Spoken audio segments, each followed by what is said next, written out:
Reporter Vinubhai Parmar Damnagar સરકારી hospital ખાતે સર્વરોગ નિદાન કેમ્પનું આયોજન આજ રોજ સ્વસ્થ નારી સશક્ત પરિવાર અભિયાન અંતર્ગત સામૂહિક આરોગ્ય કેન્દ્ર દામનગર ખાતે નિઃશુલ્ક સર્વરોગ નિદાન કેમ્પનું સુંદર આયોજન કરવામાં આવ્યું હતું.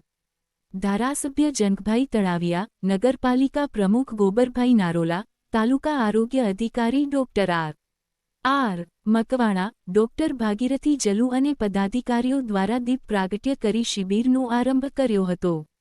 આ કેમ્પ દરમિયાન ગાયનેક, પીડિયાટ્રિક, ચામડીના રોગો, જનરલ સર્જરી અને માનસિક રોગના સ્પેશિયાલિસ્ટ નિષ્ણાત ડોક્ટરોની ટીમ દ્વારા સગર્ભા અને પ્રસૂતા સ્ત્રીઓની તપાસ, BP, diabetes, cancer, TB, anaemia જેવા ગંભીર રોગોની તપાસ, માસિક સ્ત્રાવ દરમિયાન સ્વચ્છતા અંગે માર્ગદર્શન તથા કિશોરીઓને પેડ વિતરણ, પોષણ અને માનસિક સ્વાસ્થ્ય સલાહ, પ્રસૂતિ પહેલાંની સંભાળ તથા જરૂરી તપાસ, લોહી અને પેશાબની લેબોરેટરી તપાસ, અન્ય પાયાની તપાસ તેમજ અનેક રોગોની સારવાર સહિત સચોટ માર્ગદર્શન સુલભ કરાવવામાં આવ્યું હતું.